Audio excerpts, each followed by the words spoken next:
eu sou o professor Alfredo Castelo e nós vamos à resolução comentada da prova de 2020 do Enem.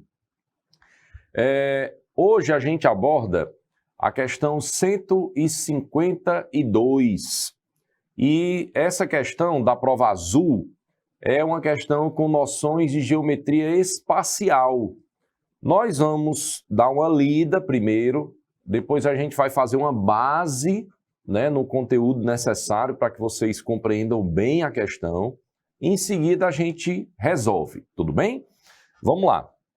Primeiramente, a questão 152, ela diz assim: para finalizar o processo de aeração sem derramamento do líquido em T2, o responsável deve saber a relação entre a altura da coluna de líquido que já saiu de T1, denotada por X, e a altura da coluna de líquido que já chegou a T2, denotada por Y. A equação que relaciona as medidas das alturas Y e X é dada por... Note que esse trecho aqui se refere a essa imagem que eu vou mostrar para vocês aqui desse processo de aeração. Isso aqui acontece, por exemplo, quando vão fabricar sorvetes e que eles jogam ar, né, naquela massa para que o sorvete ganhe volume. É um processo de aeração, né? Aí vamos ler a questão agora desde o começo, mostrando a imagem. Ela diz: um processo de aeração que consiste na introdução de ar num líquido acontece do seguinte modo. Uma bomba B retira líquido de um tanque T1 e o faz passar pelo aerador A1, que aumenta o volume do líquido em 15%. Ó. Então, presta atenção. Esse líquido que foi puxado passa pelo aerador A1, aumentando em 15% o volume.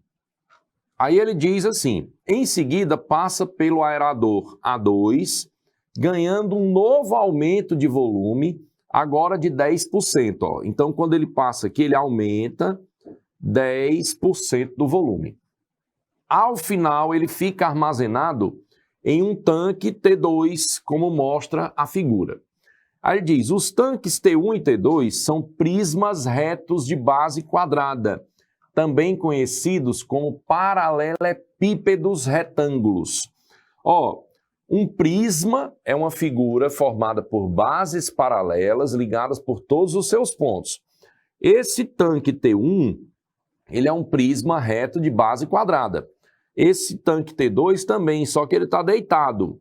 Mas os dois podem ser chamados de paralelepípedos, como eu também vou já explicar com mais calma para vocês. Aí ele diz, ó, os tanques T1 e T2 são prismas retos de base quadrada, retangulares, sendo que a base de T1 tem comprimento C e largura L, e a base de T2 tem comprimento C2 e largura 2L. Pronto, agora que a gente está vendo isso aqui, a gente consegue entender melhor o que é que a questão estava pedindo. Ó. Ele diz, para finalizar o processo de aeração, sem derramamento do líquido, o responsável deve saber a relação entre a altura do líquido no primeiro tanque e a altura no segundo tanque. Porque, ó, se eu encher demais esse primeiro tanque aqui, ele vai, com os aumentos de volume, ele vai derramar no segundo tanque, vai transbordar. Então, a altura que eu vou colocar aqui, ó, X, ela tem uma relação com a altura Y lá no tanque 2, não é verdade? Então, o que ele está pedindo a gente nessa questão é justamente para a gente relacionar a altura final com a inicial. É isso que a gente tem que saber fazer.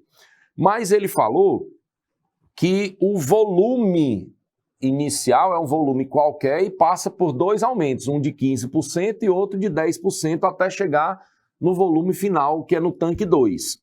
Então, para resolver essa questão, você precisa saber calcular volume de um paralelepípedo, ou do prisma quadrangular, no caso. Vamos mostrar aqui alguns lembretes. Olha lá. Um prisma reto, ele também pode ser chamado de paralelepípedo reto retângulo, ou também de ortoedro, certo? Que seria justamente um sólido em que todos os ângulos internos são retos, né? Todos os segmentos são ortogonais. E aí nós vamos colocar aqui a figura do paralelepípedo. Eu gostaria que vocês lembrassem de que todo paralelepípedo ele tem 3 dimensões que a gente pode chamar de comprimento, largura e altura. Eu vou chamar aqui de A, B e C. Agora, essas dimensões vão nos dar condições de descobrir a área total e o volume. Se uma questão tivesse nos pedindo a área total do paralelepípedo, vamos escrever aqui, ó, a área total. Ela seria a área da base, que é um retângulo. Então, a área dessa base aqui, vou até escrever assim, ó, AT de área total. A área da base é A vezes B, né, ó, porque aqui é um retângulo. Então, a área dessa base aqui seria base vezes altura, então é A vezes B. Só que acontece o seguinte, que o teto nessa base superior é igual à base inferior. Então, tem uma área total, seria 2 vezes AB, mais essa lateral aqui, ó. Quem é a área dessa lateral? É B vezes C, porque também é um retângulo, ó. Só que essa lateral tem a mesma área dessa outra lateral aqui, ó. Não é verdade? Então, eu vou ter que somar com 2 vezes BC. E essa área frontal, ela é A vezes B, ó. Aqui também é um retângulo de comprimento A e altura C, na verdade. Então, é A vezes C. Essa área frontal é AC, que é igual a das costas, ou seja, 2 vezes AC. Dessa maneira, se nós colocarmos o 2 em evidência, fica 2 vezes AB mais BC mais AC. Pronto, fechou. Essa é a fórmula da área total de qualquer paralelepípedo. Porém, você vai ser cobrado naquela questão do volume. E o volume de um paralelepípedo é o volume de qualquer prisma. É a área da base multiplicado pela altura. A área da base é A vezes B e a altura é C. Então, o volume de um paralelepípedo é muito fácil de gravar. A vezes B vezes C, ou seja, o produto das 3 dimensões, ABC. Pronto. Sabemos a área total, o volume. Também podemos ser cobrados em outras questões da diagonal da base e da própria diagonal do paralelepípedo. Se alguém pedir para você descobrir só a diagonal da base, você pode usar o teorema de Pitágoras, dizendo que essa hipotenusa ao quadrado é igual a A ao quadrado mais B ao quadrado. Eu estou usando apenas Pitágoras, ó. Então, essa diagonal seria a raiz quadrada de A ao quadrado mais B ao quadrado. Porém, muitas vezes você será cobrado da diagonal do paralelepípedo, que eu vou chamar de D maiúsculo aqui, ó. Então, também posso usar Pitágoras dizendo que diagonal ao quadrado vai ser igual a diagonal da base ao quadrado mais aquela altura ao quadrado. Dessa maneira, quem é essa diagonal da base ao quadrado? É A ao quadrado mais B ao quadrado. Aí, quando eu somo com C ao quadrado e tiro a raiz, fica raiz quadrada de A2 mais B2 mais C2. Pronto. Nós acabamos de descobrir aqui todas as fórmulas, né, mais importantes que existem de paralelepípedo. Tudo bem? Na questão, a gente vai falar basicamente do volume, mas eu aproveitei para revisar as outras, ok? Vamos lá, vamos resolver então a questão que a gente tinha começado, 152. Olha lá, quando ele nos disse que esse tanque T1, ele tem comprimento C e largura L, eu posso muito bem dizer que isso aqui é o comprimento, isso aqui é a largura. Já o tanque T2 tem comprimento C sobre 2 e largura 2L. E ele quer a relação entre a altura que eu posso colocar aqui de líquido e a altura que vai sair após os 2 aumentos de volume, ó. Essa altura aqui, ele mandou chamar de Y. Agora, o primeiro aumento foi de 15%. O segundo aumento foi de 10% no volume.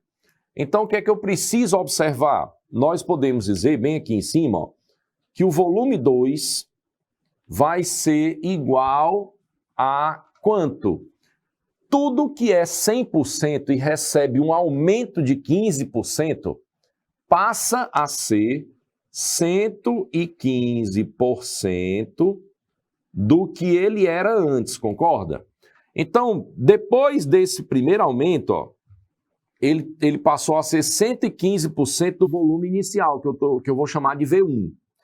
Mas aí ele passa por um segundo aumento de 10%. Então, eu vou multiplicar isso por 110%, ó, de V1. Olhe bem, o que é o V1? É o volume inicial do líquido. E o que é o V2? É o volume final do líquido. Aí, quem é V2? Então, é o volume desse paralelepípedo de líquido aqui formado. Eu disse a vocês que o volume do paralelepípedo é A vezes B vezes C, ou seja, comprimento vezes largura vezes altura. Então, vou fazer 2L vezes L sobre 2, vezes C sobre 2. Corrigindo aqui, só apagar esse L aqui, ó. Pronto. Vamos lá. 2L vezes C sobre 2 vezes Y. E isso vai ser igual, corta esse zero com esse, ó. Aí vai ficar 115 sobre 100 vezes 11 décimos do volume 1. E quem é o volume 1? Comprimento, largura, altura vai ficar L vezes C vezes X. Ó. Pronto, agora eu vou conseguir a relação entre o X e o Y que a questão nos pede. Eu posso simplificar, por exemplo, esse 2 com esse, ó. Como esse C passa para o outro lado dividindo, ele corta com esse C. Esse L com esse L. Sobrou então que Y é igual a 115 vezes 11, que eu vou fazer a conta aqui separado, ó. 115 vezes 11 vai ficar 1 vezes 5 é 5, 1 em 1, depois aqui 5, 1 em 1 de novo. E essa soma aqui vai nos dar 5, 6, 2, 1. Então, nós temos 1.265 sobre 100 vezes 10, que é 1.000, vezes quanto, hein? 1.000 vezes x, ó. Ok? E aí, se eu dividir 1.265 por 1.000, nós acabamos de encontrar que y vale 1,265x. Pronto, era isso que ele queria.